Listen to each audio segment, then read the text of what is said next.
র্যাঙ্কিংয়ের কাগজে কলমে ব্যবধান আকাশ পাতাল, কিন্তু ফুটবল কি শুধু সংখ্যার খেলা? মাঠে নামার পর কি সত্যিই ফিফা র্যাঙ্কিং কথা বলে, নাকি কথা বলে সাহস, প্রস্তুতি আর মনের জোর? ঠিক এই প্রশ্নের উত্তর খুঁজতেই ভিয়েতনামের মাটিতে নামতে যাচ্ছে বাংলাদেশ জাতীয় ফুটবল দল। সামনে সিঙ্গাপুরের বিপক্ষে অত্যন্ত গুরুত্বপূর্ণ ম্যাচ, আর সেই বড় মিশনের আগে নিজেদের ঝালিয়ে নিতে লাল সবুজের সামনে দাঁড়িয়ে শক্তিশালী এক পরীক্ষা ভিয়েতনাম। আগামী ৩১ মার্চ ২০২৬ তারিখে সিঙ্গাপুরের বিপক্ষে মাঠে নামবে বাংলাদেশ।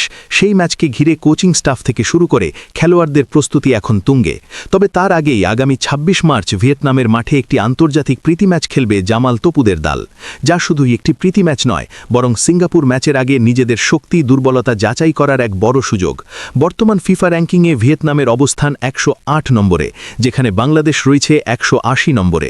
সংখ্যার বিচারে এই ব্যবধান অনেক বড় হলেও আত্মবিশ্বাসের দিক থেকে বাংলাদেশ দলকে হালকাভাবে দেখার সুযোগ নেই, কারণ ফুটবল ইতিহাস বারবার প্রমাণ করেছে আন্ডারডগেরাই অনেক সময় সবচেয়ে বড় চমক দেয়। এই দুই দলের মুখোমুখি লড়াইয়ের ইতিহাস খুব বেশি দীর্ঘ নয়।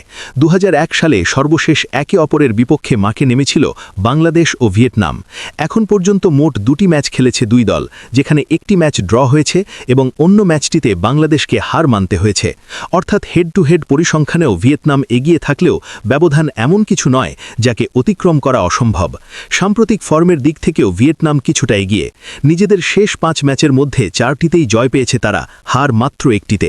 অন্যদিকে বাংলাদেশের শেষ ৫ ম্যাচে রয়েছে একটি জয়, একটি হার এবং ৩টি ড্র। এই পরিসংখ্যান একদিকে যেমন ভিয়েতনামের শক্তির পরিচয় দেয়, তেমনি বাংলাদেশের স্থিতিশীলতাকেও অস্বীকার করা যায় না, কারণ একের পর এক ড্র ম্যাচ মানেই দলটা হারতে রাজি নয়, লড়াই করছে শেষ মুহূর্ত পর্যন্ত। তবে এই ম্যাচকে ঘিরে সবচেয়ে বড় আলোচনার বিষয় হয়ে উঠতে পারে এক নতুন মুখ। বাংলাদেশের জার্সিতে অভিষেক হতে পারে যুক্তরাষ্ট্র প্রবাসী তরুণ স্ট্রাইকার ট্রেভর ইসলামের, যিনি ইতিমধ্যেই নিজের পারফরম্যান্স দিয়ে নজর কেড়েছেন মার্কিন কলেজ ফুটবলে। যুক্তরাষ্ট্রের স্ট্যানফোর্ড ইউনিভার্সিটির শক্তিশালী দল স্ট্যানফোর্ড কার্ডিনালের হয়ে খেলে ট্রেভর দেখিয়েছেন তার গোল করার ক্ষুধা, দুর্দান্ত ফিনিশিং আর গতিময় আক্রমণাত্মক ফুটবল। স্ট্রাইকার পজিশনে বাংলাদেশের দীর্ঘদিনের যে সমস্যাগুলো ছিল, ট্রেভর ইসলাম সেই সমস্যার সম্ভাব্য সমাধান হতে পারেন বলেই মনে করছেন অনেক ফুটবল বিশ্লেষক। ইতিমধ্যেই বাংলাদেশের হয়ে খেলার জন্য তার পাসপোর্ট প্রক্রিয়া শুরু হয়েছে, আর সবকিছু ঠিকঠাক থাকলে ভিয়েতনামের বিপক্ষেই দেখা যেতে পারে তার লাল সবুজ অভিষেক। ভিয়েতনামের মাটিতে এই ম্যাচটি শুধু খেলোয়াড়দের জন্য নয়, কোচের জন্য ভীষণ গুরুত্বপূর্ণ। কোন ফরমেশন সিঙ্গাপুরের বিপক্ষে কার্যকর হবে, কোন খেলোয়াড় ম্যাচ রেডি, কারা চাপের মুখে সিদ্ধান্ত নিতে পারে, সবকিছুরই বাস্তব পরীক্ষা হবে এই প্রীতি ম্যাচ। অ্যাওয়ে ম্যাচ হওয়ায় চাপ থাকবে, দর্শকদের সমর্থন থাকবে প্রতিপক্ষের পক্ষে, আর ঠিক এই পরিবেশটাই বাংলাদেশের জন্য হতে পারে সবচেয়ে বড় প্রস্তুতির মঞ্চ।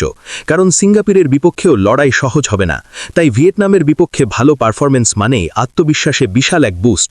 প্রশ্ন একটাই, বাংলাদেশ কি পারবে র্যাঙ্কিংয়ের হিসাব ভেঙে ভিয়েতনামের বিপক্ষে অ্যাওয়ে ম্যাচে চমক দেখাতে, নাকি অভিজ্ঞতা আর শক্তির কাছে হার মানতে হবে লাল সবুজকে?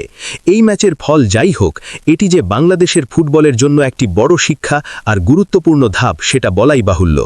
আপনার মতে ভিয়েতনামের বিপক্ষে বাংলাদেশের একাদশ কেমন হওয়া উচিত? ট্রেভর ইসলাম কি দলের সুযোগ পাওয়া উচিত? কমেন্টে আপনার মূল্যবান মতামত জানাতে ভুলবেন না। আর এমন আরও বিশ্লেষণধর্মী ফুটবল আপডেট পেতে সাবস্ক্রাইব করুন এক্সট্রা টাইম। লাল সবুজের পথচলায় আমাদের সঙ্গেই থাকুন।